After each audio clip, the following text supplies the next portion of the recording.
One of the reasons you came. Mic check, 1, 2, 3. Mic check, 1, 2, 3. Mike said what? I'm sorry, say that again? Yes.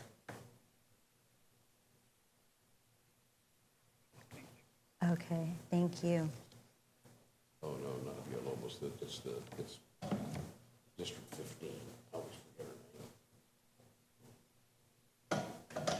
Dustin Burrows, the Speaker of the Yep, House. Speaker of the House. Oh, this-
Mic check, 1, 2, 3.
killed me.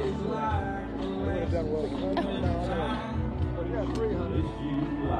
Old soldier. I had it on. I had it on.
Leslie Adamy.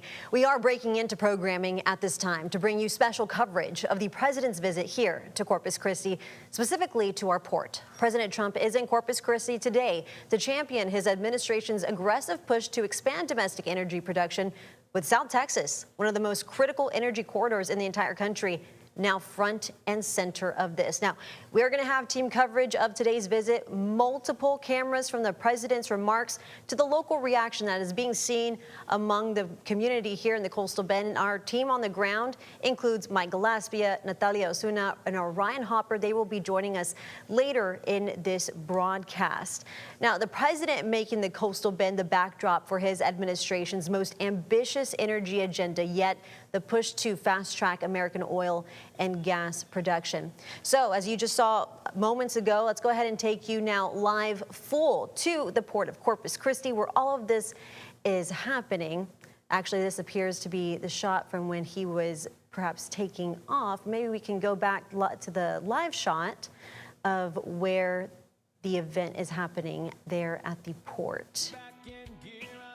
There it is. Okay, so there's the podium where we have seen several politicians already come up and speak. Of course, the ship channel right behind them. Some of the politicians, including Denise Villalobos, Eric Flores, Dustin Burrows, Speaker of the House, and Lieutenant Governor Dan Patrick, as well as Governor Greg Abbott. So it looks like there's a pause in the speakers there, and we will be checking back and forth on that shot as folks get up to the podium.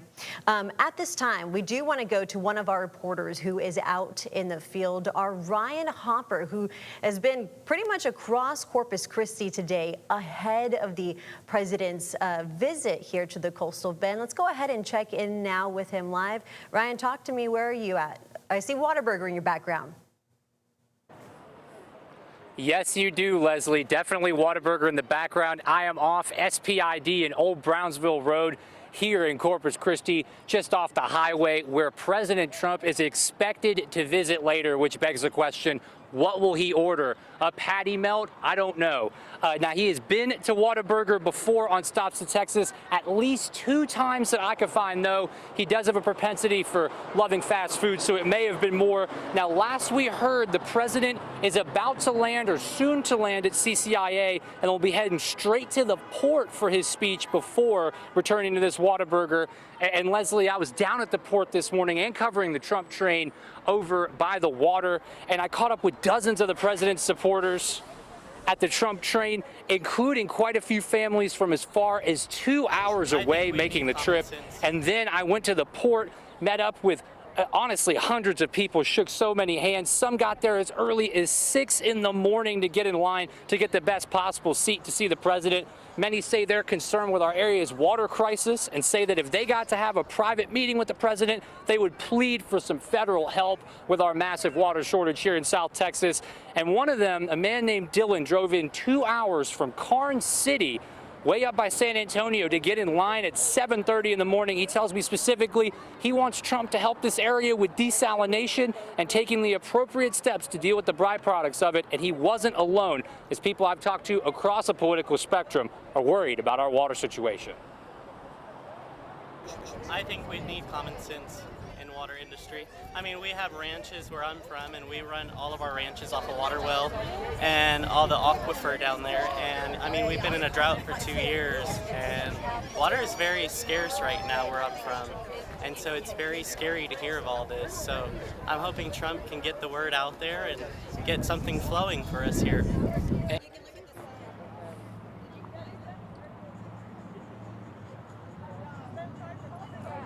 Now, one other thing to keep track of is going to be not just what Trump picks on the Whataburger menu, but you're going to want to watch today at the rally if he picks a Senate candidate in the Republican Senate primary for the United States Senate. You have Representative Wesley Hunt, sitting Attorney General Ken Paxton, and the incumbent Senator John Cornyn, who has got a tough primary challenge on his hands. And you know an endorsement from the president could make a big difference in that race, and I'm sure that's what Dr. Bill Chris, who we also have on the program, will talk about later. And with that, Leslie, no Trump here at Whataburger yet. I wish I could go in and get some food myself, frankly, getting a little hungry, but I'm going to send it back to you.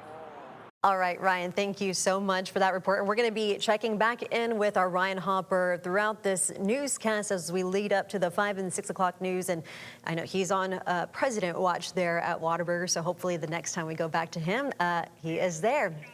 Alrighty, so you kind of saw some different shots of the line in Ryan's report just now. That was earlier this morning outside of the Port of Corpus Christi. This is the crowd inside. Today's crowd's been growing for some time now. The energy, the Sea District as a whole, had been mounting throughout the morning. Both supporters, even protesters alike, making their voices heard.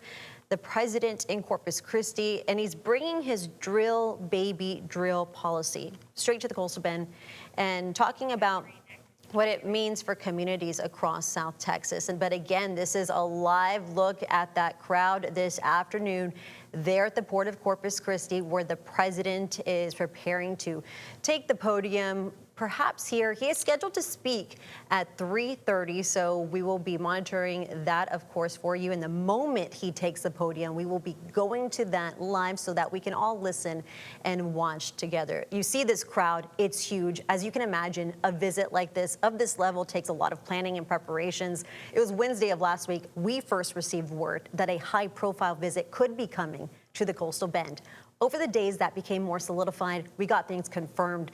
At the port where this is, we're talking days worth of logistics. We caught up with DPS Sergeant Rob Mallory to ask him what a visit of this nature takes from a security and safety standpoint.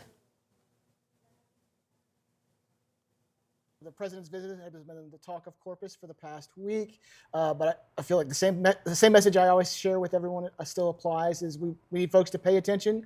We're on the roadway because there may be road closures, there may be detours. Our job is out there to provide public safety to the general public here in the Corpus Christi area. That's for residents and visitors as well. And so we'll continue to do that this weekend throughout President Trump's visit to our city. And if you have been out on the roads today, you likely saw a lot of traffic on this Friday, but perhaps even an increase in law enforcement with a visit high profile as this. Again, the president expected to take the stage in about 15 minutes at 3:30. And after today's speech, the president will be sitting down one-on-one with our Mike Gillespie for an exclusive interview where we are expected to hear him speak on anything from energy, the energy agenda, our water crisis here in Texas, and of course, given our proximity to the border, immigration. Once that is available, again, we will be taking that live. But we do want to go ahead and bring in now Dr. Bill Criss. We always love having you join us during high election night, politicians in town. So thank you so much for being here. What are you keeping an eye and an ear out for during this speech? Well, you mentioned election, and we have primary elections coming up. Election day is on Tuesday, as you know. And politicians do politics, so they can talk about policy, but the real reason why they fly around and do stuff, it usually has some political content to it.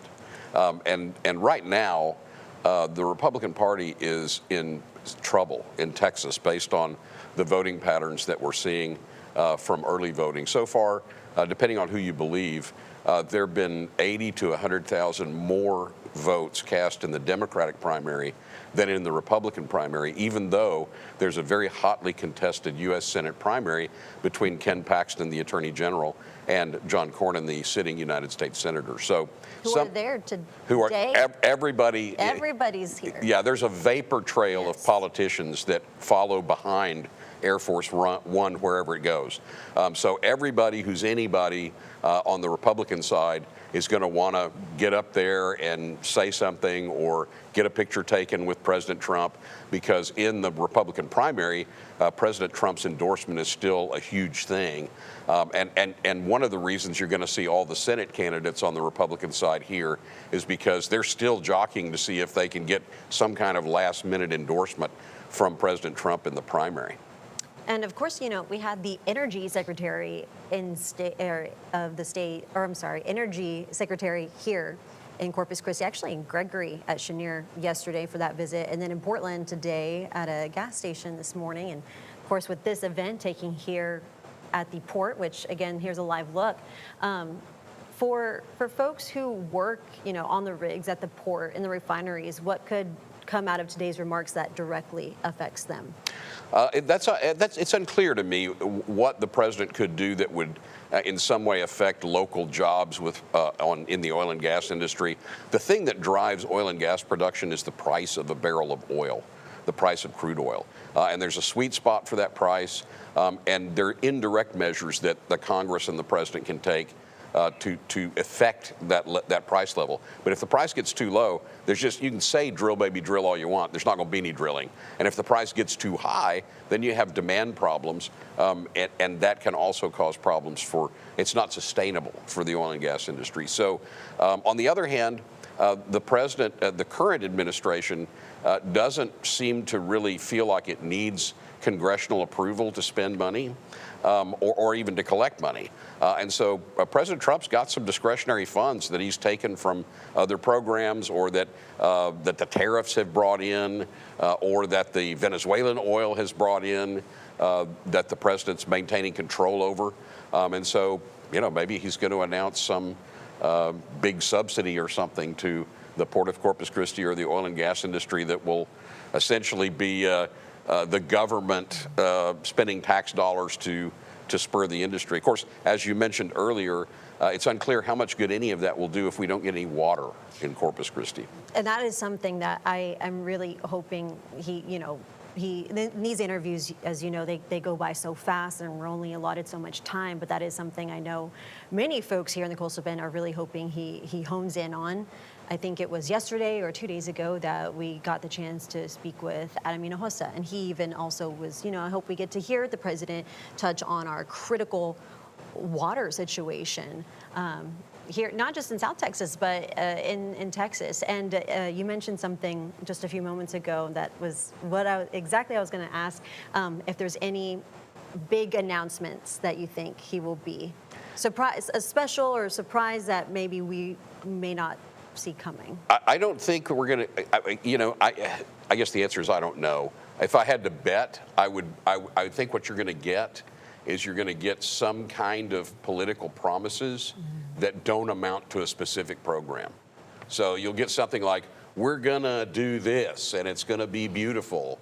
But in terms of like, this is what we're going to do, specific program, X amount of dollars, this is who's going to run it. Even if they're thinking about that, I don't think they're ready to announce something like that yet. But we could be surprised. We could say, maybe the president's got something up his sleeve. He's gonna buy us a desal plant or something with federal dollars. Who knows? Because the situation here, again, I think is fundamentally political. With the redistricting that happened, what some people are calling gerrymandering, that happened just recently, where the Republicans decided they're going to try to pick up some extra congressional seats in Texas, caused them to redraw these map lines. And the only way you can make more Republican safe seats is to make some of the Republican safe seats you've already got less safe. And that could easily backfire. And if the statistics that we're seeing about early voting are accurate, and I have no reason to think they're not, I think the national Republican establishment has decided, man, we're really bleeding Hispanic voters. We're really bleeding young voters, the voters who essentially put us over the top in 2024. And we need to do something to try to get those people back.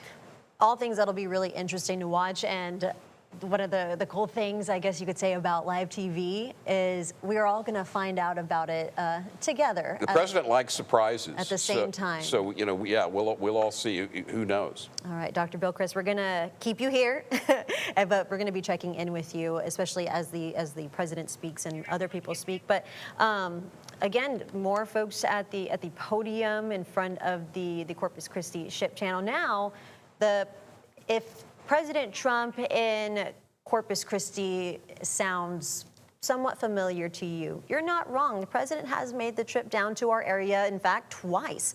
Once in 2022, not too long ago, and in 2017.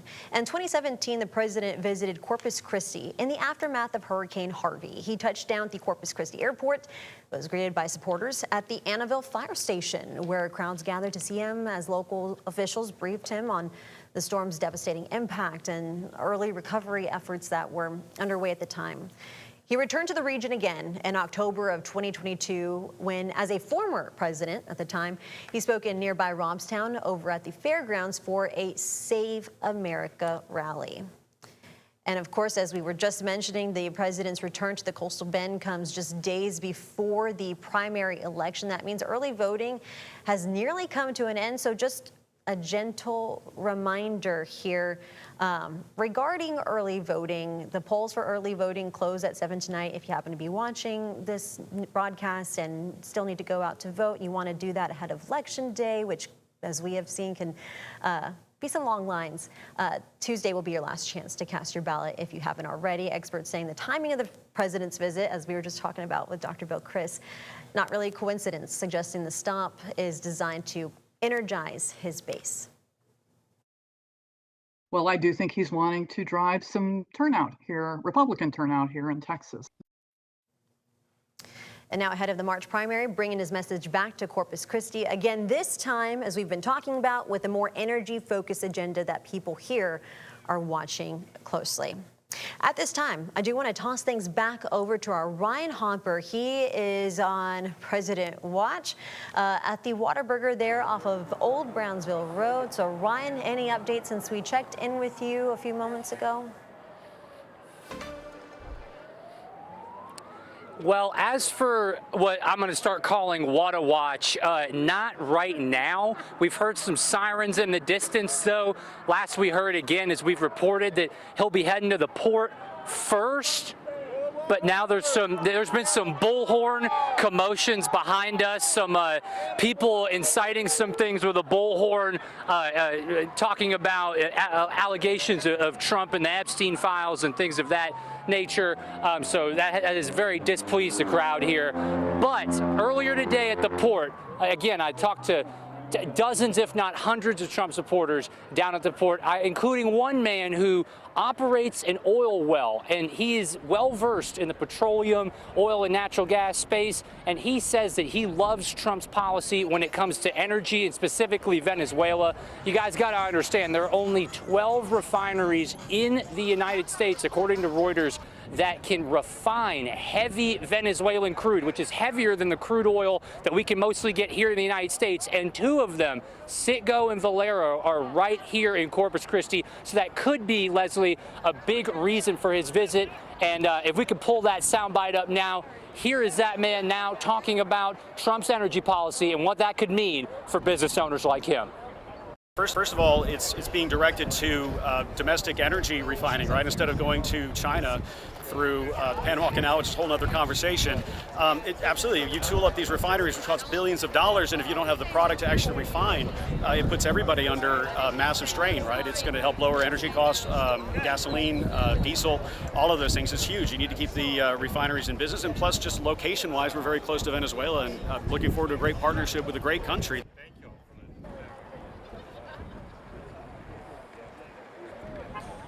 I will say what I've seen today above anything else is just how committed many people in this area are to the president. From the people I met getting there as early as 6 in the morning beneath the Harbor Bridge, to the folks at the Trump train over down by the water by those basketball courts, and now here, even at the Whataburger, even after we've told people from what we've heard that he's going to the port and then he's coming here, and that could be a very long speech at the port. They are still willing to stay here, out here on a hot day for February, potentially get a sunburn, and wait to see their president order presumably some burgers and fries. If that doesn't show you the commitment to the president here in South Texas, I'm not sure what does. And I'm sure Dr. Bill Criss can talk more about that and how Trump is going to try to energize the base coming into the midterms, even though he's not on the ballot. And with that, Leslie, I'll send it back to you. Okay, I think it was Wata Watch that Ryan, the term that Ryan just coined there. All right, Ryan, thank you so much. He's keeping tabs on things over there. Yet 3:30 now, just 4 minutes away. So we will see if things are moving on track there at the port, where again, the president is expected to speak and address the Coastal Bend at 3:30. So, and which is why we have Dr. Bill Criss joining us here for whenever the president does speak, so we can hear, you know, your analysis on that. But yeah, as you were seeing in Ryan's report, folks have been up early this morning. Supporters, protesters alike, not just there outside of the port, but C District, downtown, and now, as you just saw at that Whataburger off of Old Brownsville Road. Yeah, I think it's interesting to watch this because I really think that we're in an era now where most voters have already made up their minds. And so you see this sort of barnstorming by politicians, presidents, senators, governors, especially when Election Day rolls around.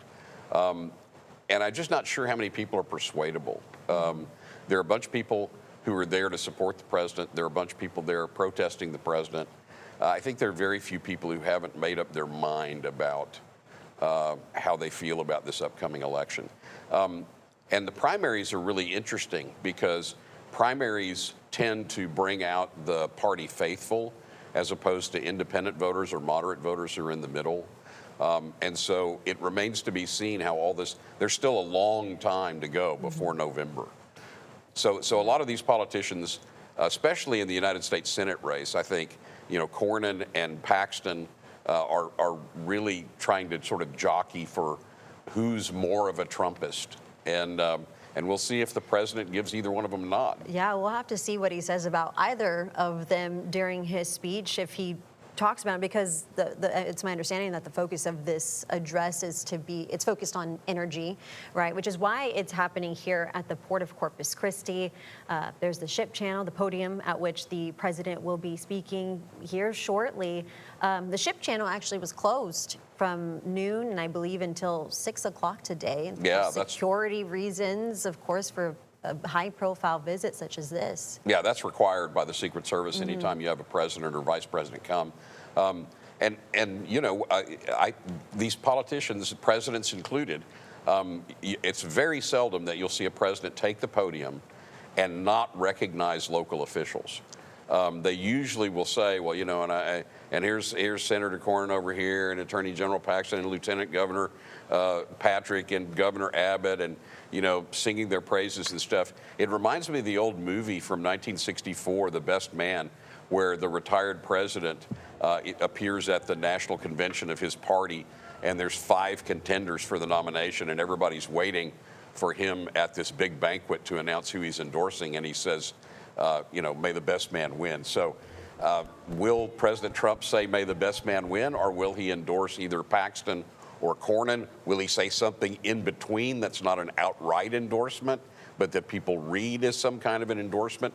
Because it's really not the Republican Party anymore, it's the Trump Party. And so whatever Trump says pretty much goes in the Republican Party. And so all of these officials that are there at the port want to be as close to him as possible. And of course, in addition to that, our local elected officials, not now talking about people running like for the Senate, but our local folks, the port commissioners, the mayor, the county judge, state senators, state representatives like Todd Hunter, they're going to want to be there because this is probably the president in American history who has had the most unilateral control over federal funds. The closest would probably be Nixon when he impounded funds that had been appropriated by Congress. And so in a very significant way, this president is a president that if you can get his ear and convince him that there's the need for some expenditure or program, it's pretty likely it'll get done. Yeah, and of course, I know you mentioned that even though this is just days away from the March 3rd. Okay, just got word that it does appear that the president is running late. We knew that this is likely the case. Always. Yes. It's With very any politician, always. It's because, as you mentioned, they're meeting everybody. They're saying hello. There are also security concerns. Security concerns so big. So I know we said 3:30, but we knew pretty much going in that would be pretty tough. So we'll continue to monitor that for you as well. But I know you had mentioned. The March primary, this is now just days away. Lots of folks do already perhaps have their minds made up. And a big reason why this address is happening here in Corpus Christi is at the port, such a huge national leader in energy. Are there any other reasons that you think why South Texas was the place to have this address at this time? No, I really think I really think the overwhelming reason is political. I don't think it has to do with the geopolitical situation with respect to oil and gas or petrochemicals. I don't think it's like a signal to OPEC or something like that. It's just kind of your bread and butter, good old American electoral politics. And as I said before, I think it's likely that we'll hear something from the president that sounds like, oh boy, we're going to get some federal goodies. And we'll see how specific that is and whether that happens. Okay. It does appear that we're having some movement at the podium right now. Does that look like it's someone with Secret Service? We do have okay, as these gentlemen get the podium set up here, our Natalia Osuna is there at the Port of Corpus Christi for us. If we can toss to her briefly before the president takes the stage, I'm assuming here soon. Natalia, can you hear me? Hey, Leslie, I can hear you. We are seeing, that's correct, a car from what it appears to be the Secret Service just pulled up behind the podium. As you can see here, you know, U.S. Secretary of Energy Chris Wright walking in. He visited the Cheniere Energy Christie site yesterday. And folks, oh, now we're seeing Governor Greg Abbott come in as well. So it looks like folks are preparing. We heard the president might be running a little bit late, but folks here in the audience, let me tell you, they are excited. They have their phones up, taking photos and videos, and we have heard from several speakers before the president's arrival, a couple of candidates in this primary election, as well as I mentioned, U.S. Secretary of Energy Chris Wright. And now he mentioned how I actually spoke to him Corpus Christi is a place with a lot of growth potential, and so he is happy to be here, and he also thanked President Trump for his focus on energy. Now, we are expecting him to make some remarks on our energy industry today, but like I said, right now it's still waiting, but we are seeing an increase in, high security. We're seeing folks, here overflowing in the audience, more folks trickling in slowly. Let me tell you, when we were outside making those lines to get through the security checkpoint, there were, dozens of people in line waiting that had been there for, a couple hours or longer since earlier this morning just to get in to hear the president's remarks. Now, as you can see, it's a little bit loud here. We've got some music here in the background, but we are right next to the Harbor Bridge here at the Port of Corpus Christi. And you and Dr. Chris were talking moments ago about how this is a big moment for the coastal bend, for Corpus Christi. We have seen a lot of officials here present today in the audience, council members, County Judge Scott, and other folks, Commissioner Sid Miller, being on President Trump's agenda. Like I said, folks are eager. We're still waiting for the president to arrive, but it seems like with that vehicle from the Secret Service in the background there that you can see behind the podium, there is a little bit more movement indicating that the president is coming soon.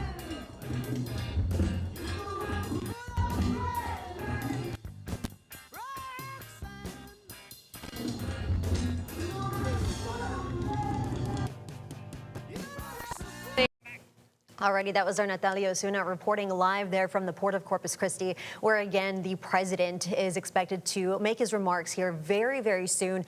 As you can see, that crowd is large. Several of the folks there receiving a special invitation to be there, and excuse me, sorry, receiving special invitation to be there.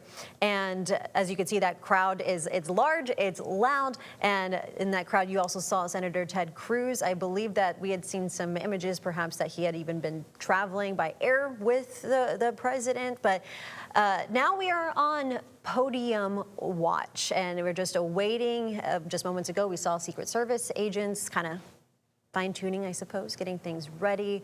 So now it's just watching and waiting. Yeah, you know, it's always colorful when you see a president speak, and they always try to put a really cool background behind the president.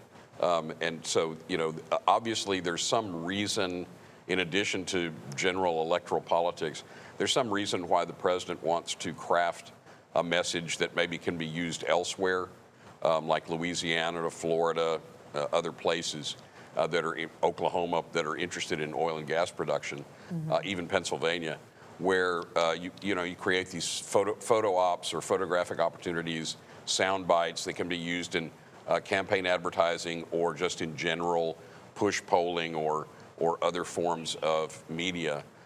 And so they always like the picturesque background. So you got the ship in the background, you got the storage tanks and refinery machinery in the background, and the of course the ship channel. So and yes, pretty much everybody associated with the port, I think, was invited or encouraged to show up because again, you know, when a president comes to such an important facility, whether it's the port or the Naval Air Station or something else, there's always the possibility that it might bode some good for the local economy. Yeah, I mean, certainly this is a backdrop that is uniquely Corpus Christi, uniquely South Texas, with the Port of Corpus Christi and the ship channel there. So yeah, if we're talking energy, and again, that does appear to be the main focus of today's address, and this was the place to be. I do also, though, wonder if, given our proximity to the border, if you think he will take today's platform any moment to discuss immigration or anything like that. I think he'll probably say something about it, but I don't think it'll be the focus of the speech. The immigration has not been a winning issue for the president lately, ever since the killings in Minnesota. And that's one of the big reasons why he appears, at least, to be losing Hispanic support in places like South Texas, Arizona, New Mexico, and Southern California. So I'm sure he'll say something about it, but it's kind of easy to offend people in South Texas when you're talking about immigration, because it's very, very difficult to do it deftly. I think this is obviously sort of about oil and gas production. The president likes the drill, baby, drill slogan. His base of supporters like that slogan. The oil and gas industry likes to hear that slogan. They probably would also like to hear some specifics about what the president's going to do about stabilizing the price of oil and making it economically attractive to continue oil and gas exploration.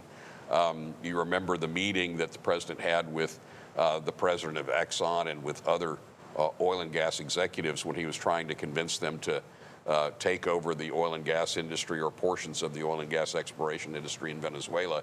And the response was pretty kind of lukewarm. So the devil's always in the details, but politicians, especially at election time, don't worry too much about details.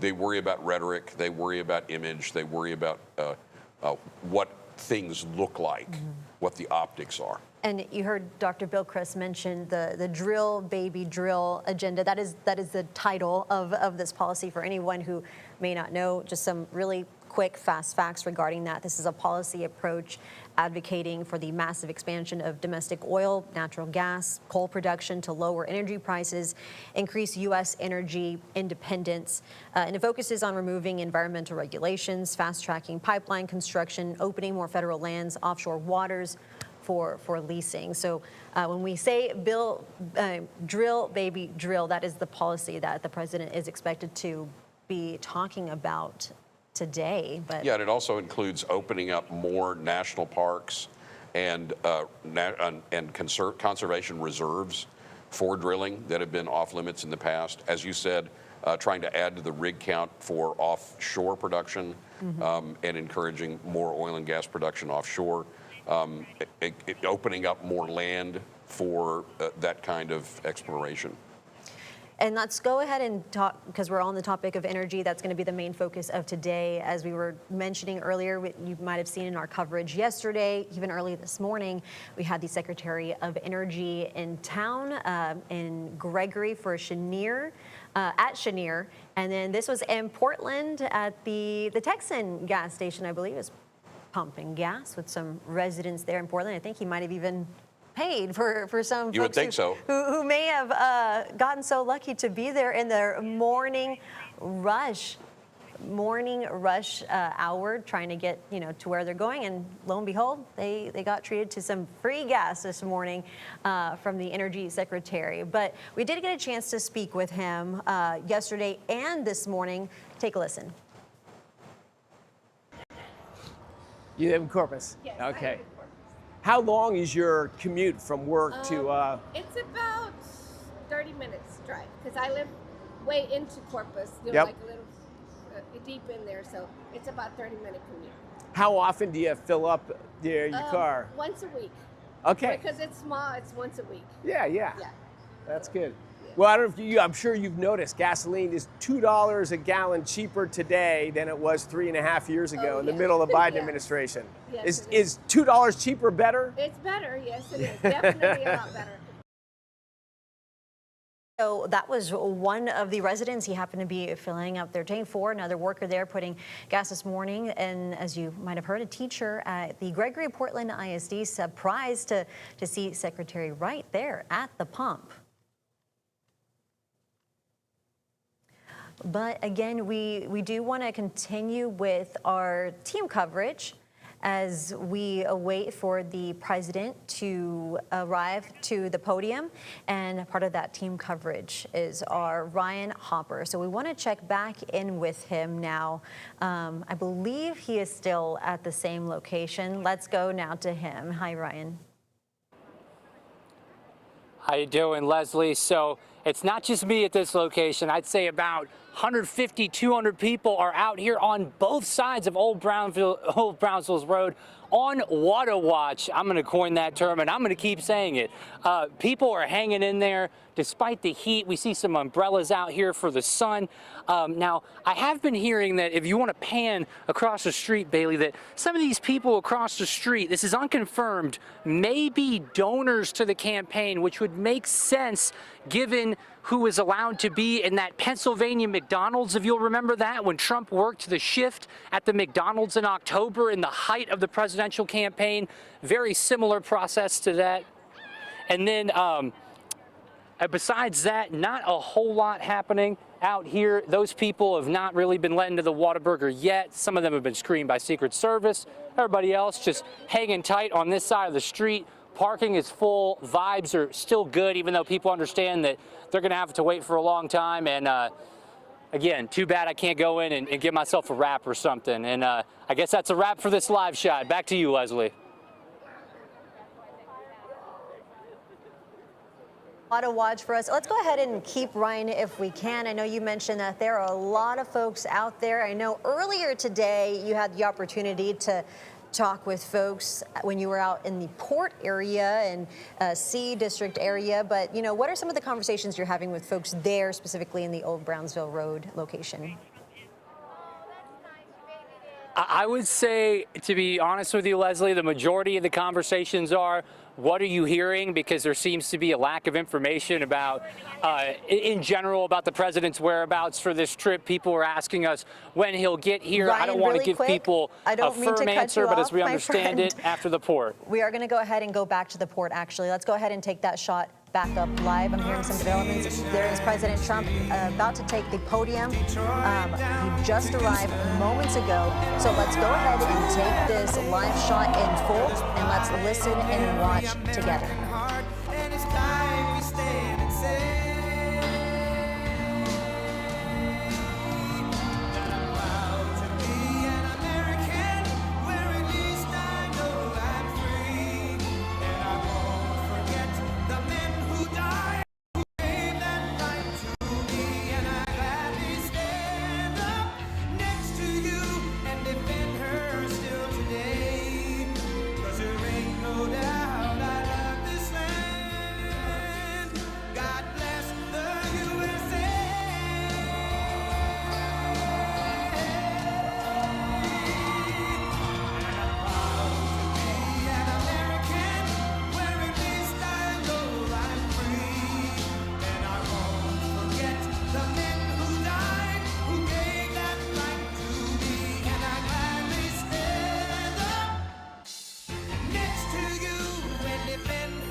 Thank you very much. Thrilled to be back in the great state of Texas, which we won over again.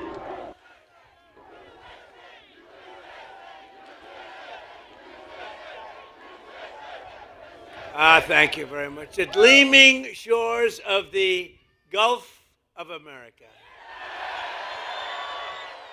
See, that's one of the things we do, if we did so much, that's like one of the, I don't want to call it a throw-in because it's very important, but it's like a little throw-in. I said, we ought to just sort of change the name. We have 92% of the frontage. But they were there first. They've been here 100 years longer. Gulf of Mexico, 100 years longer. Now it's the Gulf of America because we have 92%.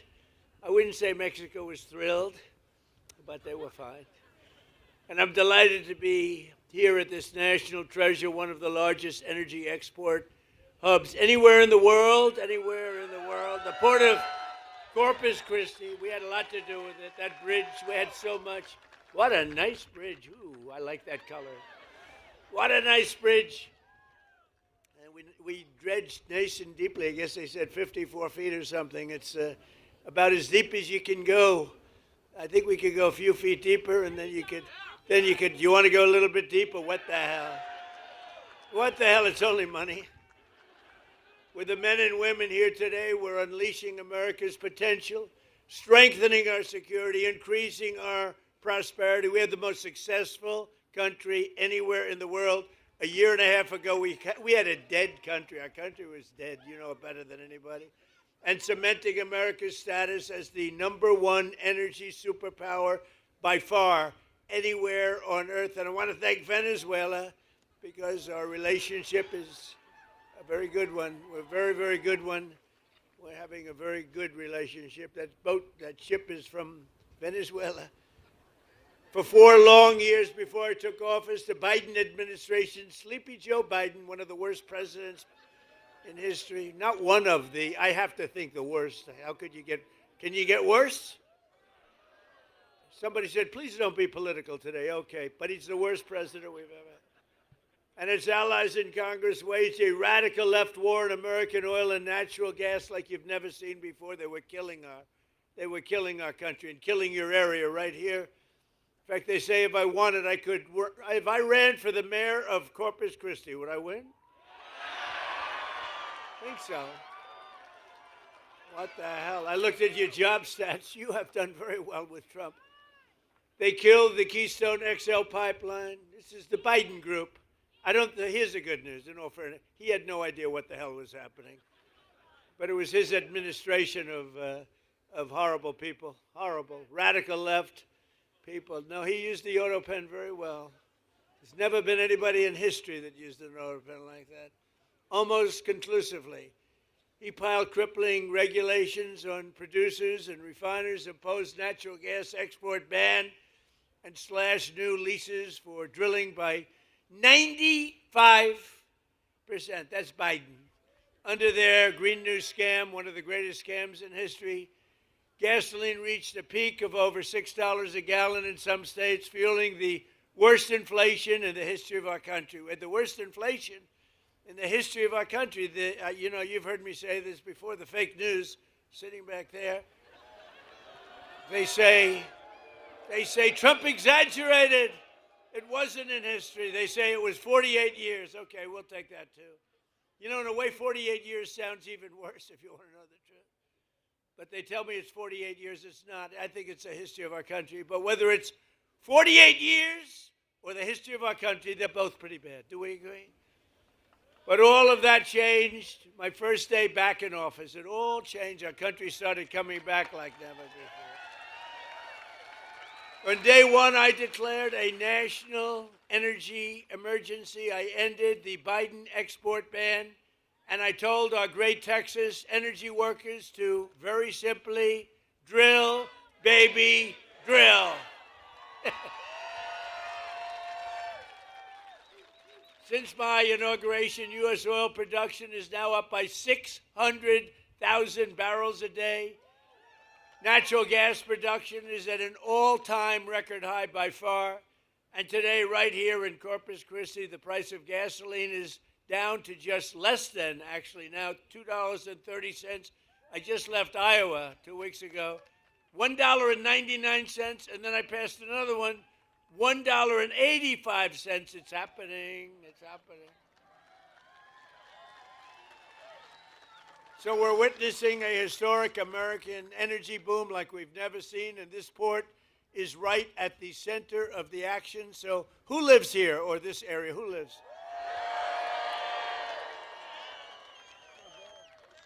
A lot of happy people here.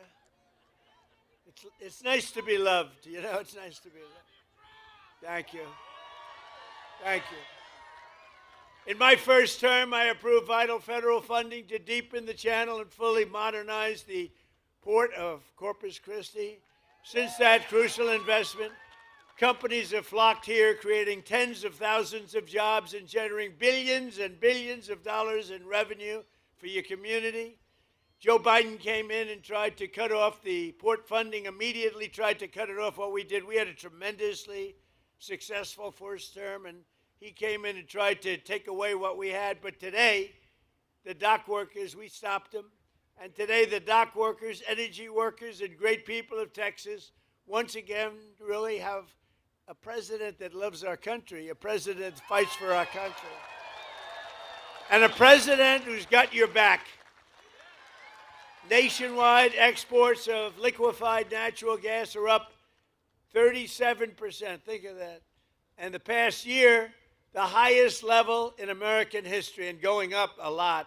Crude oil exports are up by hundreds of thousands of barrels a day. Venezuela, think of it, 80 million so far. We just started. 80 million barrels of fuel. Think 80 million barrels of oil. Think of what that means. Think of a stadium with 80,000 people. Now say 80 million. That's what we've taken, and it's great for Venezuela, and it's great for us. It's great for us, great for Venezuela. And a lot of it, like that, a lot of it comes right here. And with our new friend and partner, Venezuela, we're going to do a lot of other things. We're going to be doing a lot. We're having a great relationship with their government. Has anybody ever witnessed anything so beautiful, so decisive, and so popular with the people of Venezuela? It was very popular. In fact, 360,000 barrels of Venezuelan crude are right now sitting in the tanker on my left.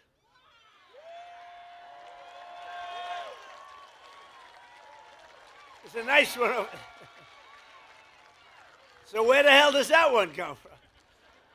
For the benefit of both our nations, we're going to refine their oil right here in America and right here in Texas, and then export it to all over the world. We're going to keep some for ourselves. We're going to give some to them, and they're going to make more money than they've ever made before. We'll help build their country again, which was a disaster.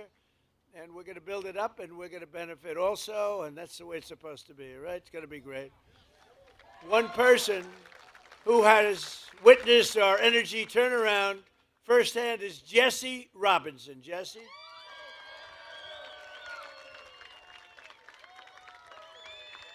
Come on up here, Jesse. He began his career at this port working on the front line. Standing at this podium, at this very moment with all of you, as we honor together what an irrefutably historical moment this is. In my role as Director of Asset Management here at the port, I see firsthand every day the valuable contributions by President Trump. I see the millions of dollars in federal funds invested in infrastructure that helps us serve our customers so they can then turn and serve the communities around the world. At this port, I have the honor of leading roughly 75 employees and contractors, most of which are here today. And I can tell you with utmost sincerity that every one of us takes great pride in our jobs, supporting this global gateway. We work hard and with humility. This waterway means something to us. It represents the economic opportunity for tens of thousands of families throughout this region. I want to thank my family for supporting my commitment to this port. I want to thank my team for their heart and grit. And I want to thank President Trump for recognizing their tenacity and value. Thank you.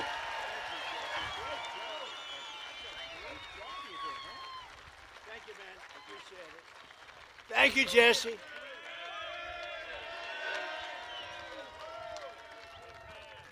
Thank you, Jesse. Great guy and great family and hard worker. All hard workers. I'm a hard worker. We're all hard workers. Slashing energy costs. Hey, by the way, how did you like the State of the Union the other night? That was good.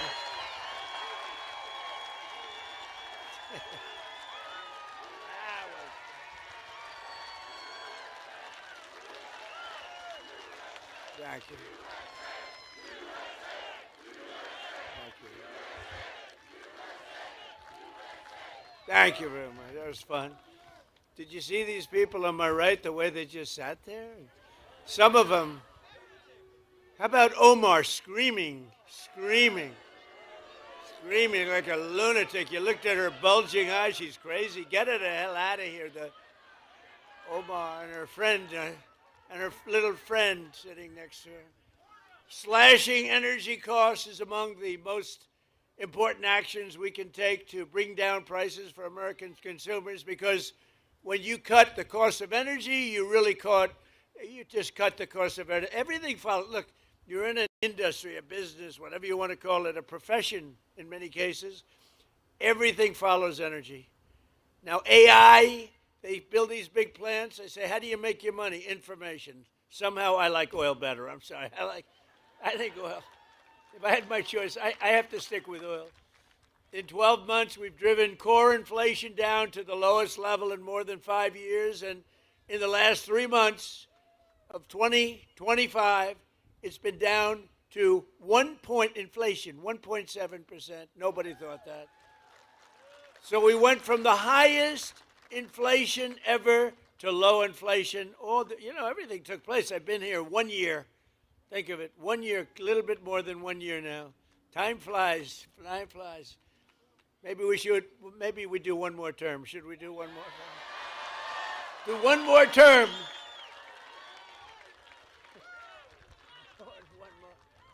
Well, we're entitled to it because they cheated like hell in the second, right? So we would actually be entitled to it. But think of it, the price of eggs is down 60%, the cost of chicken, butter, fruit, hotels, automobiles, rent is lower today than it has been in years. And even beef is right now on the way down. It's coming down fast. Prices of almost everything is down. And we inherited a mess 1 year ago, a mess. And they came up with the word affordability, affordability. And I said, what are they talking about? They're the ones that caused it. They're cons, they're liars, not good. Other than that, we want to have unity. Let's have unity. To have unity, you need sane people on the other side. And when you watch them not stand up for a mother that just lost her daughter, or not stand up for a great, brave helicopter pilot that did so well and so amazing in Venezuela, or not stand up when I asked the question, stand up if you love our country, think of it, and you love great American patriots, but don't stand up if you don't, or if you love illegal alien criminals. And not one of them stood up. They got killed in that. At the end of the night, they were all standing up for anything because the word was, they are getting killed. Did you see they were passing notes all over the place? Stand up for anything, stand up. They were instructed, they have terrible policy, terrible everything, but they do stay together, as bad as it is. But they were instructed, under no circumstances are you to applaud or stand up. So I say, stand up for a mother who lost her beautiful daughter, and they don't applaud. They sit there and eventually we just looked at them and said, you people are crazy. And they're crazy. And we got to win the midterms. We brought this country back. We don't want to lose the midterm. We got to win the midterms. We got to get out. You got to get out, or we got to vote, and we'll keep it all going. Better even than it is now, as good as it is. Tuesday night, in my State of the Union address, I laid out the historic actions my administration is taking to put more money in the pockets of workers and families like those here today, the greatest people on earth. You built the country. And to ensure that we always keep America first. They don't keep America first. They keep America last. With the help of our Republican majorities in Congress, we passed the largest tax cuts in American history. That includes no tax on tips, no tax on overtime, and no tax on Social Security for our great seniors. And the average Texas family will save over $4,000 on their taxes this year alone, and much more next year. We gave you the best tax cuts anyone's seen. We also got you an interest deduction if you buy a car. You can, if you borrow some money to buy a car, you have a loan, you're allowed to deduct the interest for income tax purposes. Never happened before. But only if it's an American-made car. We put that in. We have cut a record number of job-killing regulations, slashing 129 old regulations for every one new regulation that we approve. So if we put a regulation on, we slash 129 old regulations, which is far and above what anybody's been able to do. We terminated the insane electric vehicle mandate where you had to have a car, like all-electric car, within a couple of years, yet it was not going to work. I mean, you don't mind driving 200 miles to get a charger, right? You ever see the signs? Charge, you're running out, you're running low, and they say, charging booth 112 miles to the right. These people are crazy, I'm telling you. But the mandate is over and the other radical attacks, and now you can go out and you can buy a gasoline-powered car, a hybrid, an electric car. You can buy whatever the hell you want.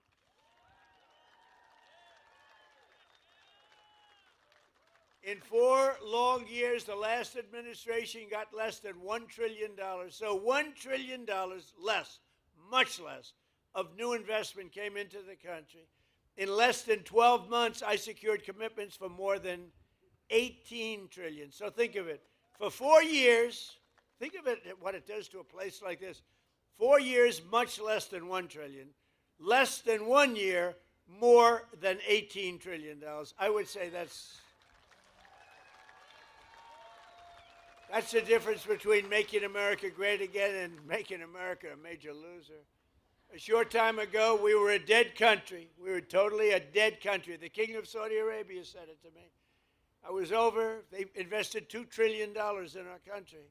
I was over there with other great countries, but the King of Saudi Arabia said to me, President, 2 years ago, you were a dead country. Now you have the hottest country anywhere in the world. Can you imagine? The stock market has hit 53 all-time record highs since the election. Think of that in 1 year. Adding trillions of dollars in value, Americans' pensions and 401ks and retirement accounts, they're all through the roof. Who has a 401k? Wow. Is anybody unhappy with the job I'm doing? Your 401ks have doubled, right? Are they doubled? I have a policeman, I tell the story, same guy, I meet him, but this wonderful, tough policeman from New York. He's taking good care of us. And he said, sir, it's so good my married life has gotten so much better. Why? My wife thought I was a loser financially. I couldn't make any money because my 401k was dying for years. And now she thinks I'm the smartest financial genius ever. It's made my sex life good. It's made my life good. It's given me a tremendous boost in life, sir. This is a big, tough cop. He said, my wife treated me like a dog, and now she admires my financial genius, and I haven't done anything. My 401k has gone through the roof. So I said, thank you very much. But everybody's there, right? Everybody's up. Has anybody gone down with their 401k? Because if you do, you're a loser. Nobody. And then, you know, you hear these radical lunatics say, the stock market doesn't matter. Well, it does matter because they have 401ks, they have investments, they buy stocks without 401ks. It matters a lot. Our stock market's going through. You know, we beat 50,000 on the Dow. They said when I got elected, if I could beat 50,000 by the end of my 4th year, it would be a tremendous miracle.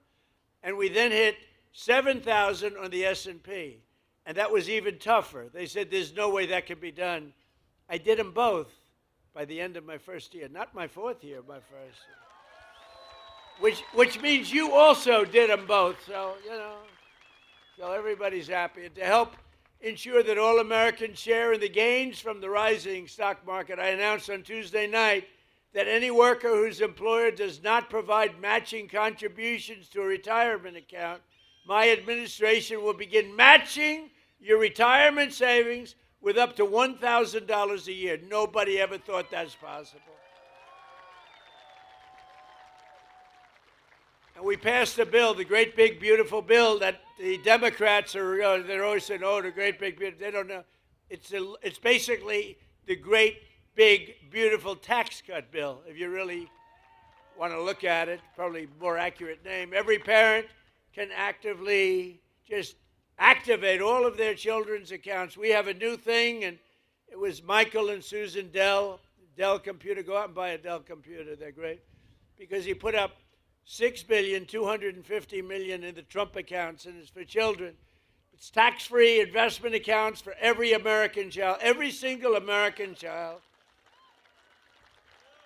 born rich.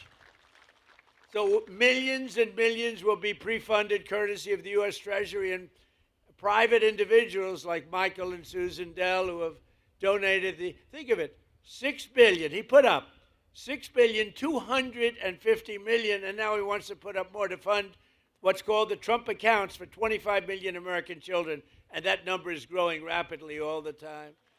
So these children, they reach 18 or 19 or 20, they could have over 100,000. They could have much more than that. Think of it. They'll be like rich. They started with nothing, and a small amount of seed money, and by the time they're 18 years old, they could have well over $100,000. And to make this investment in our children's future, go to trumpaccounts.gov. It is amazing. It's going through the roof.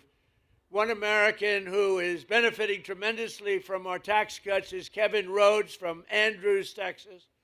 Kevin is a Marine Corps veteran who has spent 20 years in the oil and gas industry. Great guy, just met him. He works as a wells tech in Permian Basin, where he averages 15 hours a week in overtime. Now, there's no tax on overtime anymore, Kevin.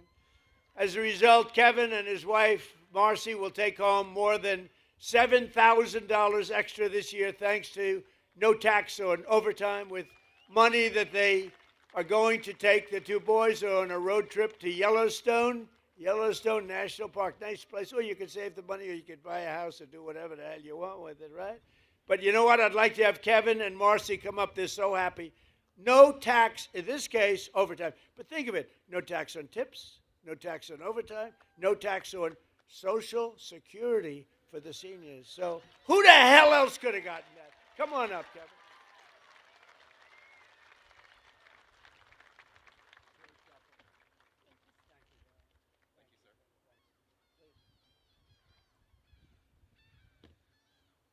Thank you, Mr. President. It's a huge honor to be here in Corpus Christi, Texas, with everyone here.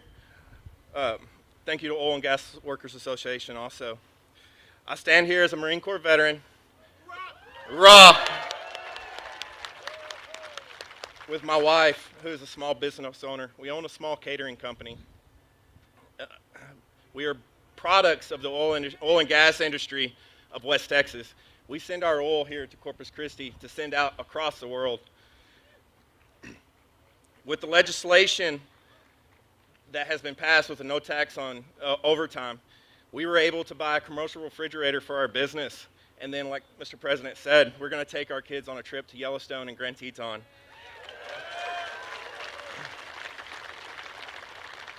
We are just Americans, two parents trying to give the best life to their children. Opportunities for both of our sons, one who is in automation fixing to go into the oil and gas industry. We have big dreams and are excited for the future of this nation and our family.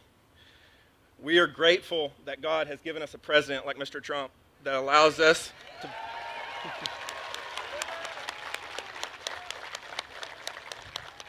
we are grateful that he has put America first. So God bless you, Mr. President, and God bless this nation. Thank you. Thank you very much. Good luck with everything. You have a good life, okay? Thank you. That's great. Thank you very much, both. So we're also grateful to be joined by a man who's, they say, the most talented man in the oil industry. Doug Burgum, who, as you know, is a great gentleman. He was former governor of North Dakota. I wanted to put him at energy. He said, sir, I'm really good at energy, but there's one man that's better, and his name is Chris Wright. So I made Chris Wright the Secretary of Energy, and he has really proven to be fantastic wherever you are, Chris.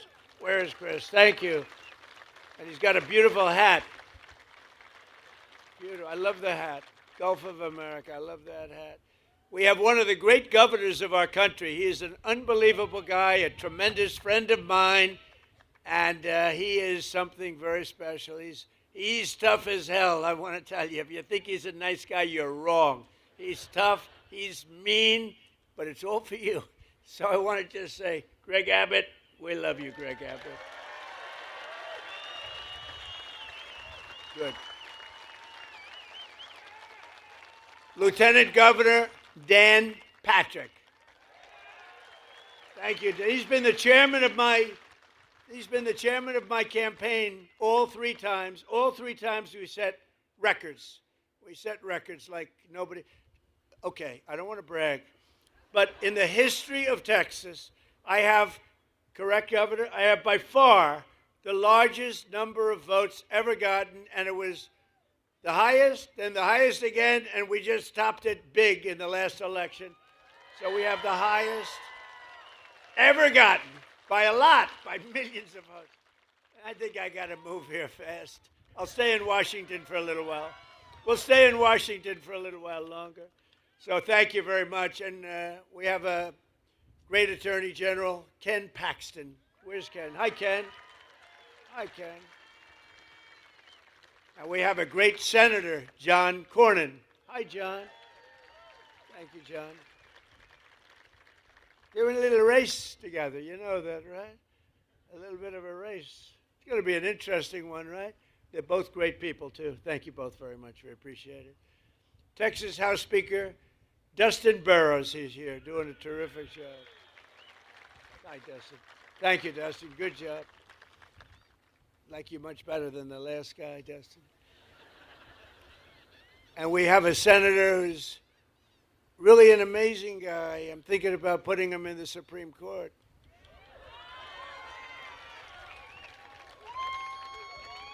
No, I'm thinking, because it's very hard, you know, getting these nominations through is very tough. And he's the only guy I know. He'll get 100% of the Democrat vote, 100% of the Republican vote. They want to get him out of there. He is such a pain in the ass, but he's so good and so talented.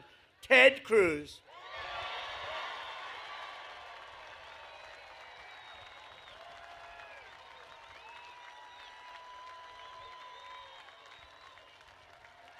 That's right. If we ever had a problem, I just picked Ted. That'd solve that problem. No, he's a great guy. And he's a very talented guy, too. Smart. Representatives John Carter, Randy Weber, Jason Smith, Brian Babin. These are all incredible warriors, by the way. Jody Arrington, Lance Gooden, Chip Roy running for office. Chip? Where's Chip? You're doing a good job, Chip. Michael Cloud. That's right. He's the, oh, look at that. Whoa. Okay, this is his district, and people like you. You know, I've had some bad things where I introduce people from a district, and then they like you, Michael. That's good. And you know what? Honestly, they should, because he's a phenomenal congressman, a phenomenal friend, and a phenomenal congressman. Thank you for the great job, and you got that dredging. Is it 54 or 56 feet? Yeah. In other words, 54. He said, go with 54. You got that done. We got it done together, right? Made a big difference. Thank you very much. You have a great congressman. Congressman Tony Gonzalez is here. Tony, congratulations. Jake Elzey, Monica De La Cruz. Thank you. Keith Self, good guy. Oh, these are great people. Thank you, Keith. Brandon Gill, a young one. I endorsed him. I said, a very dear friend of mine happens to have a slight relationship, right? I endorsed him. I said, what does he know about politics? That was like 4 years ago. He knows a lot. You've been fantastic. Thank you very much. Thank you, Brandon. And another friend of mine who's doing very well, Wesley Hunt. Where's Wesley? Wesley Hunt, doing a good job. Thank you, Wesley. Well, you do have an interesting election. You have a couple of them going on. Texas is so good. You know, I never really appreciated Texas because I won by so much it wasn't fun. But I'd rather have it that way, so let's keep it that way. Let's keep it that way. Director of Federal Housing Finance Agency, a genius financially, Bill Pulte. Hi, Bill. President and founder of the Oil and Gas Workers Association, very popular guy, Matt Code. And we have an actor who's one of the best actors in America. He played a gentleman that preceded me by a few years named Ronald Reagan. And Dennis Quaid has gotten accolades all over the place. And he really is good. Dennis Quaid. Where are you, Dennis? Dennis Quaid. Hey, Dennis, come here, Dennis. Come here. You know, they like celebrities and actors more than politicians in America. Say a couple of words. Thank you, sir. Hello, Corpus Christi. Hello, Texas. My home state. I love Corpus Christi. And I love Donald Trump.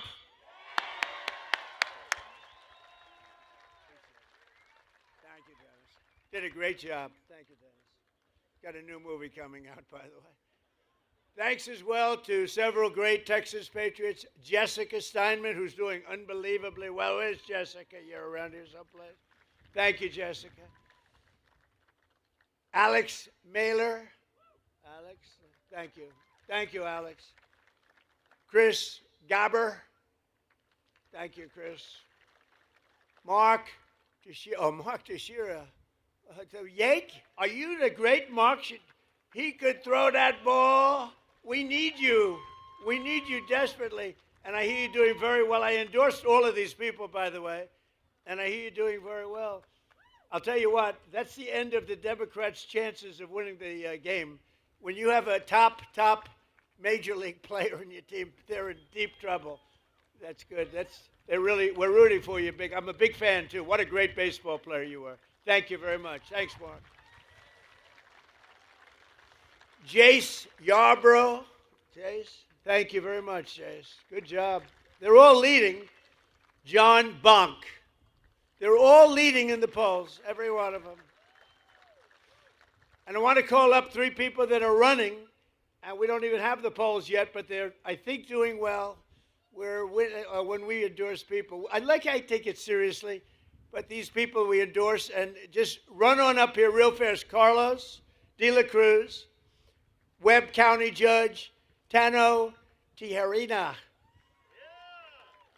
Tijerina, come on up.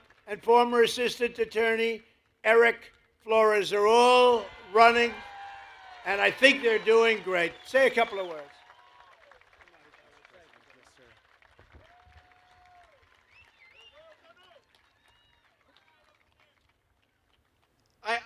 I have to first thank our Lord and Savior, Jesus Christ, for opening every single door for my family. I want to thank my family, Annette, and my daughter, Rebecca.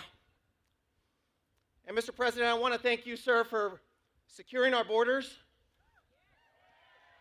and making America strong. And I got a lot of fighting in me, sir. And I'm going to make sure that Texas 35 brings you a wingman.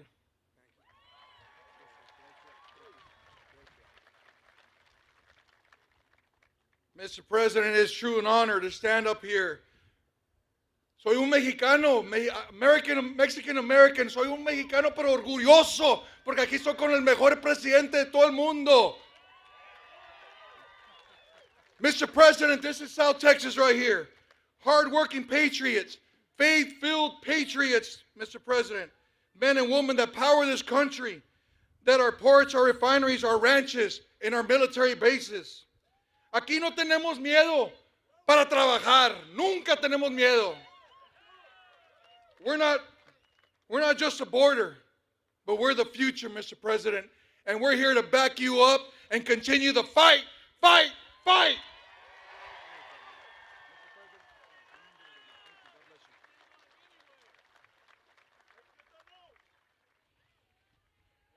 Woo! Mr. President, I am honored to be here with you today. As someone who has worn the uniform of the United States Army and locked up some of the worst, I believe in strength, never backing down and staying focused on the mission.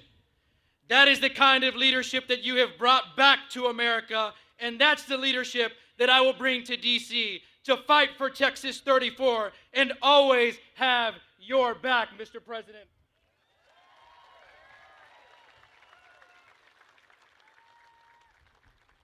South Texas stands ready to do our part to secure our borders, grow our economy, and keep America strong. Thank you for being here, Mr. President, in Corpus Christi. Thank you for your endorsement and for your trust. And above all, thank you for your unwavering, unapologetic devotion to our great nation. God bless you, Mr. President.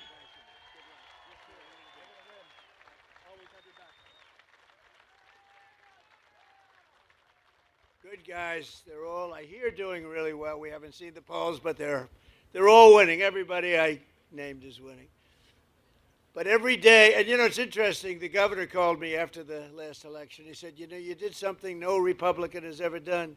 You won every border town and little border city, but every border town, all the way up and down, all the way from one side to the other.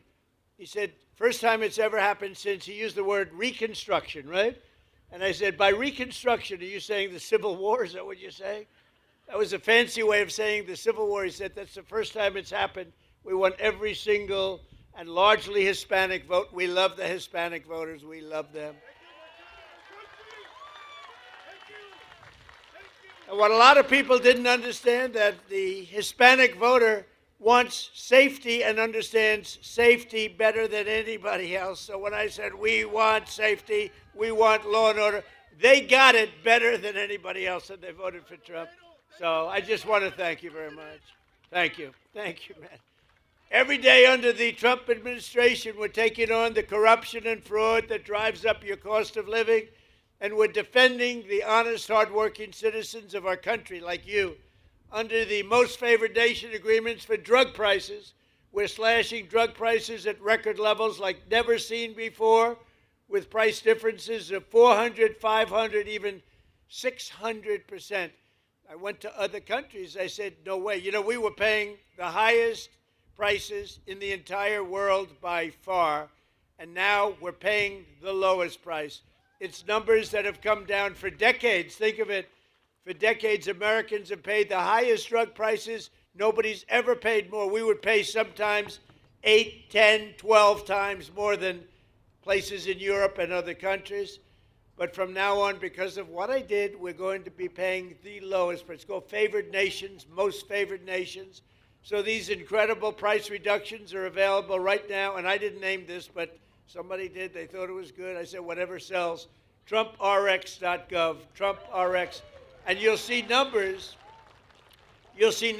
where, and I tell the story of a friend of mine, very smart, very heavy guy, I'm trying to be nice, never use the word fat, very heavy, slightly obese, but he takes the fat drug and it didn't work. But he's a very brilliant guy, he's highly neurotic, very brilliant, very smart, rich. He calls me, he was in London, he called me, he said, you know, he takes the fat drug, one of the many fat drugs. And he says, in New York, I pay $1,300. And in London, I'm paying $87. What the hell is going on? So he checked it. He's a man of means, same plant, same factory, same manufacturer, shipped over to London, and it's a tiny fraction. He said, what is it? And I said, well, that started years ago, and nobody's been able to do anything about it, but I'm working on it hard. I got it done. And I got it done by saying very simply to the other countries, if you're not going to do it, we're going to charge you a massive tariff that's many times more because they had to approve it. The drug companies approved it, the countries approved it, and now you'll have a pill that would sell for $1, but in New York would sell for $13. And now that pill is selling in London for $2 or $3, and it's selling in New York for $2 or $3. Came all the way down. And I said, that alone, Governor, that alone should win us the midterms. Ted, that alone should win us the midterms. That is the single biggest thing to happen. It's a revolution in prescription drugs. Your prices are going down 80%, 85%, 70%, numbers that nobody ever saw. You know, in my first term, I had a year, my third year, where I got it down 0.25%. Think of it, 1/4. I was so proud of myself, I called a news conference immediately. I announced that I got, because nobody in 28 years had gotten drug prices down, I got them down from the beginning of the year to the end, 1/4%. I thought it was great, because nobody else had done it for 28 years. Now I've got them down 80%, 85%, 75, 55. And that should really do it. And other presidents have tried, and they were unable to get it. They were unable to get the other countries to do it.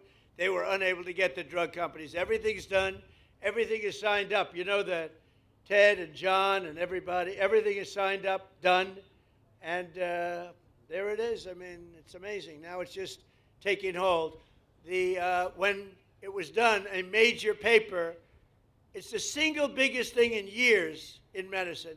A major paper put it on page 22 of the newspaper.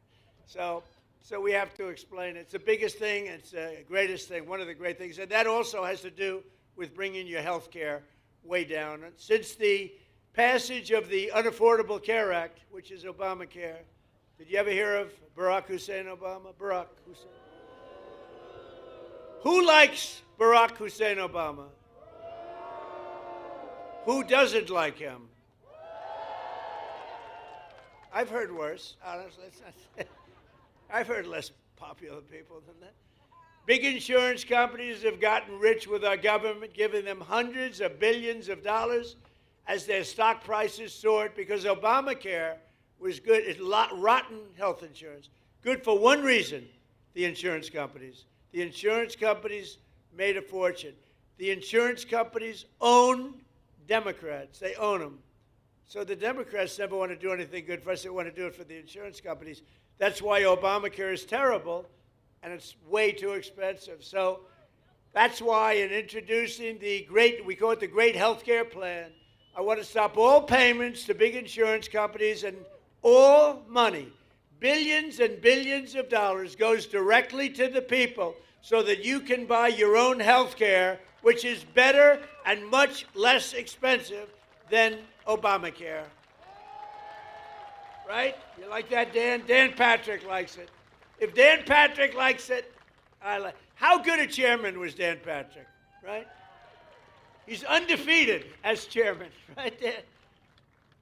As I announced on Tuesday, under our new ratepayer protection pledge, we're also telling the big tech companies that energy usage, AI data centers cannot drive up electric prices in communities. They have an obligation to pay that. We have told them, you got to build your own power plant. You can't take it, you got to build it. And actually, we're doing them a favor because they never thought they'd have it so good. Because our grid, which is very old and broken, tired, and doesn't have great capacity, cannot sustain the kind of numbers that you're draining out of it. So I gave them the right, and now it's mandatory. I made it mandatory where they have to build their own electric power plant, so they're no longer taking out of the community. And any excess they give back into the grid. So the grid is actually going to be enhanced as opposed to hurt. They wouldn't have been able. We're leading China, we're leading everybody right now in AI. And the reason we're doing it is because they're building their own plant. Otherwise, we couldn't build much at all. And so I just want you to know, as you see these massive plants, they're building their own power plant. They're becoming essentially their own utility. We're expanding the dream of home ownership to millions of Americans. And after I directed the purchase of $200 billion in mortgage bonds. That's $200 billion in mortgage bonds. Mortgage rates just fell substantially lower than 6% for the first time in 5 years. The annual cost of a typical new mortgage is now down almost $5,000 in 1 year. Think of that. And I have a lousy guy in the Fed. Terrible. Jerome, too late. You know what? He's too late. You know why we call him too late? He's too late in reducing mortgage interest rates or interest rate. He's not doing too good. But fortunately, he's going to be out of there soon. But even despite him, you know, did you ever hear you got a little wall, an obstacle, you power through, we power through the wall. He's a wall that we just power through. In the past 12 months, we've helped over 50,000 first-time homebuyers in Texas get the house of their dreams, and we've really created the American dream. By the way, our country right now, this is the golden age of America. We're in the golden age. This is the beginning. This is the beginning of the golden age. You're going to be reading about this in 100 years. We are in the golden age of America. We got to keep it going. Got to win the midterms. We got to keep it going. Last month, I signed an executive order to ban large Wall Street investment firms from buying large numbers of family homes, single-family homes. No, you'd have these firms go out and buy 2,000 houses. We don't want it. We want you to buy the houses, not them. We're also fighting to pass the Save America Act, my all-time favorite.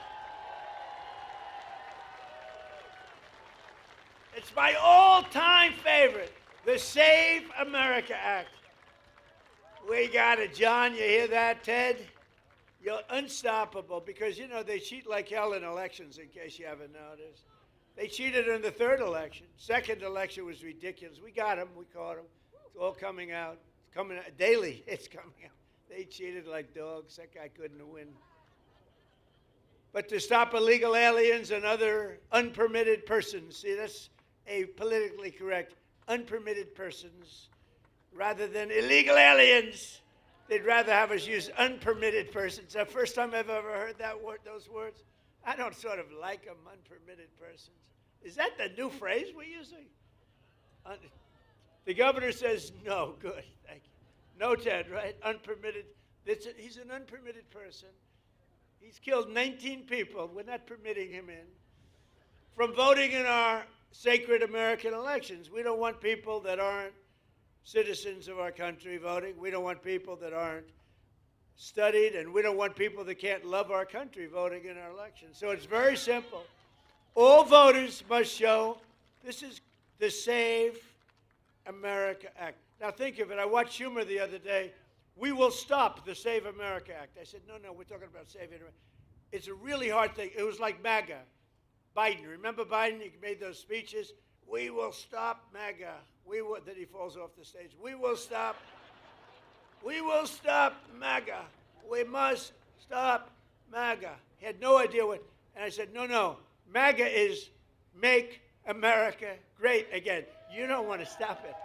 You don't want to stop MAGA. And this may be even better.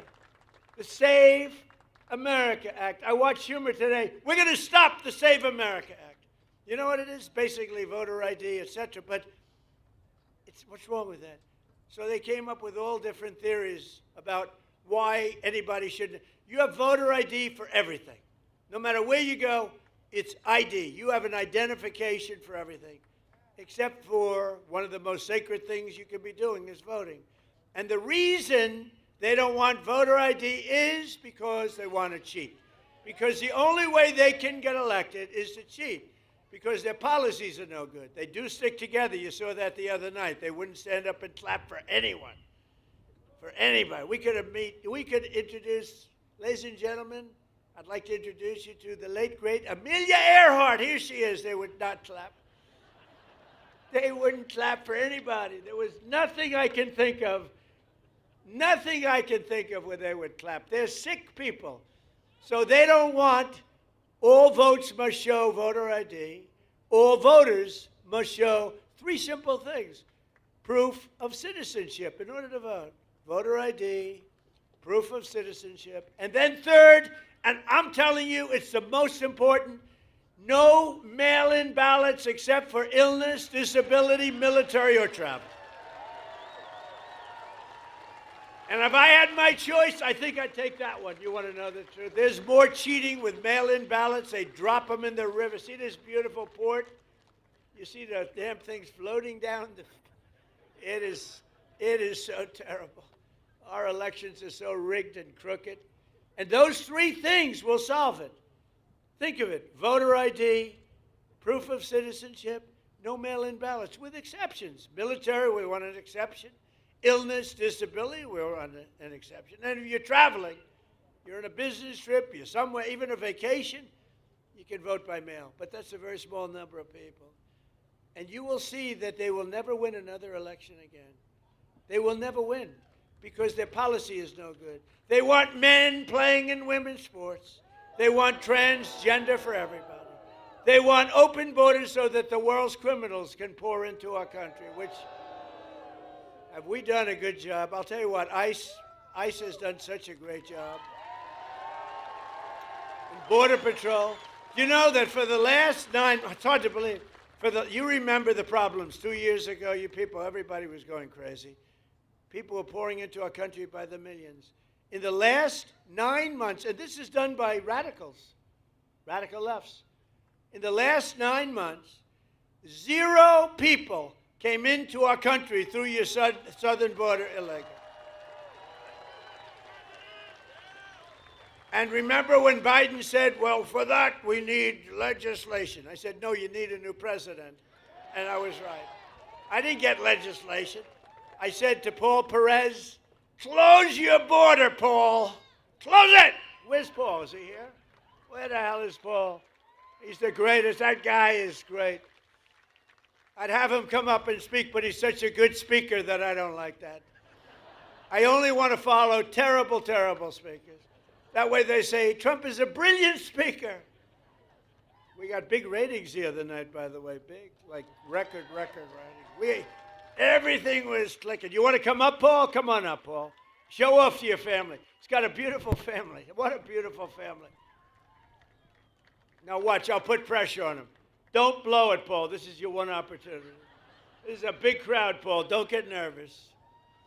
No, Paul is just incredible. And he rates Trump the single greatest president in history. That's why I have him. He says he's the GOAT. The GOAT. No, we've had a couple. We haven't had too many, actually. Come on up, Paul.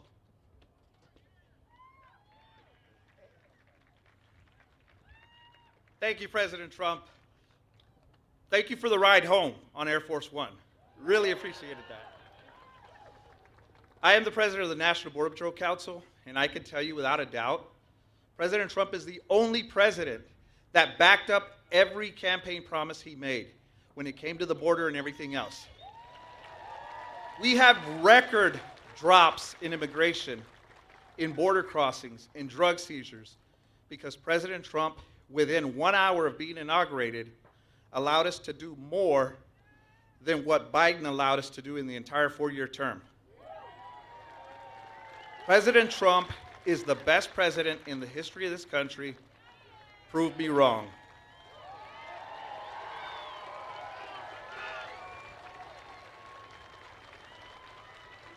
He does a great job. He does a great job, the whole group. ICE, Border Patrol, law enforcement. By the way, our great firemen, how about that? You know, one of the things, and we can just talk today, we're together. One of the things that I'm most proud of, if you go back 2 years, 3 years, and 4 years under the last administration, we had the worst recruitment for our military in the history of our country. Nobody wanted to be a soldier. They didn't want Army, Air Force, Navy. They didn't want the Marines. They didn't want even beautiful Space Force or Coast Guard. They didn't want to be in the police. They didn't want to be in the fire departments. They didn't want to be anywhere. They didn't want anything with a uniform because it represented our country. Since then, and it started really with November 5th, which was the election, but since November 5th, we have the highest record of recruitment in the history of our country. Think of that. And that includes ICE and Border Patrol. And I want to thank Paul because that group of people does a great job. Think of it. I guess it's 9 months now, registered zero. Now, I don't even believe it could possibly be that low because millions of people, but it's pretty close to zero. And they say it's zero. If they say it's zero, it has to be. They're Democrats that do it, so they're not going to give me any benefits. Just over 1 year ago, we inherited a total disaster. 4 years now, think of it. 4 years, we had ruinous inflation, economic surrender. We surrendered to the whole world. A border invasion, rampant crime and chaos. All over the world, they laughed at us. But today, we have ended that disaster and achieved a turnaround for the ages. Nobody's ever seen it like this. Nobody has ever seen a 1 year turnaround like we had. Think of it. We were a laughing stock 1.5 years ago. And now we're hot. We're hot.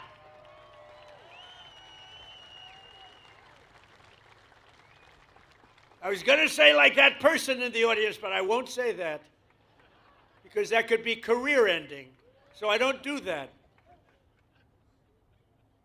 We're hot. Our country is the hottest country in the world. America is back. Our economy is roaring and our country is strong and we're respected again. They're respecting us again. China respects us. Russia respects us. They all respect, and they respect your president. They respect, and I respect them. Got a lot of things going on. Now we have a big decision to make. You know that. Not easy. Not easy. We have a very big decision to make. We have a country that's been, for 47 years, blowing people's legs off, arms off, the face. They've been knocking out ships. Killing people, lots of people, not only Americans, lots of people. It's been terrible. 32,000 people killed over the last 2-3 months, protesters. 32,000. That's some number of people. 32,000. They want to make a deal, but got to make a deal that's meaningful. I spoke with Ted Cruz, John, all of them. On the way here, I said, well, you got to make a deal that's meaningful. We hit them real hard, as you know, with those beautiful B-2 bombers. Recently knocked out their nuclear capability. But I'd rather do it the peaceful way, but they're very difficult people. I want to tell you that. They're very dangerous people, very difficult people. With the help of proud Texans like you and people we have today, and I want to just thank you because it is true. We have had voting in Texas. They say, sir, you don't have to go to Texas. You're leading by a lot. I said, I want to go to Texas. You know? I want to go. I love Texas.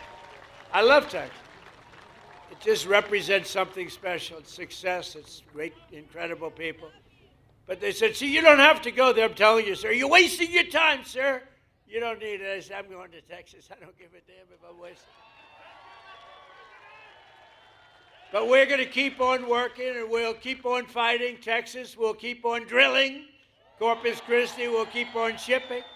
And the United States of America will keep on winning, winning, winning like we've never won before. And together we will make our country richer and stronger and safer and prouder and freer and greater than ever before. And I just want to tell everybody here, I appreciate everything you've done for me. And I've done a lot for you, too. But I love you all very much. And thank you, Corpus Christi. Thank you very much. Thank you, Texas.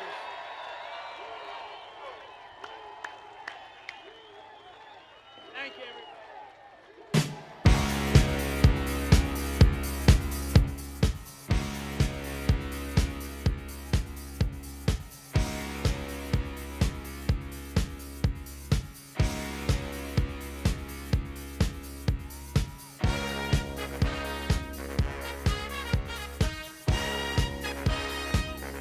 Okay, as we just finished watching the president wrapping up his remarks, the speech began at 3:45, ended right at 4:45. So speaking for a total of 1 hour right there live at the Port of Corpus Christi. And looks like he's still hanging in there, just kind of making his way down. We do want to stay on this shot for just a little while longer while the president is still at least visible here at the port. But in this 1 hour long speech, you know, touching on a myriad of different topics, everything from, of course, as we mentioned at the top, energy, healthcare, inflation, border security, immigration, voting security, voting integrity. Kept talking about making the statement America is back, touting a lot of his wins within his. It's now been a year and a month since being back in office, and it appears that he just maybe walked off. Okay, so he's completely out of shot now. Okay, it looks like he's completely out of shot. So yeah, there you have it. Things look like they've just now wrapped up there at the Port of Corpus Christi. Where he is going next, we don't know, but well, it's starting to get dark, so you know, at some point you have to stop talking. It was so. As we learn more about what his plans entail post this speech, we'll let you know. I know Ryan's been hanging out at Whataburger. That's still what we are thinking could be the case. But anyway, we'll keep you updated. What's that? Mike Gillespie. Oh, yes, that's right. That's right. Actually, I'm so glad you mentioned that because we do have our Mike Gillespie. He is there at the Port of Corpus Christi as well. It is our understanding that he has secured a one-on-one with the president. So he should actually be doing that here very, very soon. But as you can see, still a very much lively crowd there at the port. Lots of Republican leaders from the local, state, national level in attendance. At one point, he was calling all of them out by name, some of them even joining him on the stage. We even saw actor Dennis Quaid join him on the stage. I told you it would be a political speech. Yeah. It's just a campaign speech. It's a redux or just a replay of the State of the Union address with a bunch of introductions of local people sort of intersprinkled in there. And, you know, it's a very interesting, we were talking about this before, but still refraining from commenting, endorsing the biggest intra-party fight that we're seeing right here in Texas. Yeah, I was going to say, that to me, that's the biggest news. That's the headline from this speech, if there's a headline, is still no endorsement in the Cruz-Paxton race, and it appears that the president's not going to endorse either one of those candidates. I mean, you know, if you're Senator John Cornyn, Attorney General Ken Paxton, Representative Wesley Hunt, I think he was there as well. He was. I think they were all there. Yeah, if you're a Republican, if the president's there, you go. If he's within 500 miles or something. Yeah, but again, he did not make an endorsement in that race. So the other thing I think was telling is the president has the option to just introduce somebody and thank them or give them a speaking role, right? And the speaking roles were reserved for the congressional candidates that I said when we first came on air, the Republican Party is concerned about because of their redistricting technique perhaps backfiring on them if this turns out to be a blue wave election. There was a red wave election in 2010 that ended up getting Blake Farenthold elected our congressman over a 28-year veteran who is very popular, Solomon Ortiz.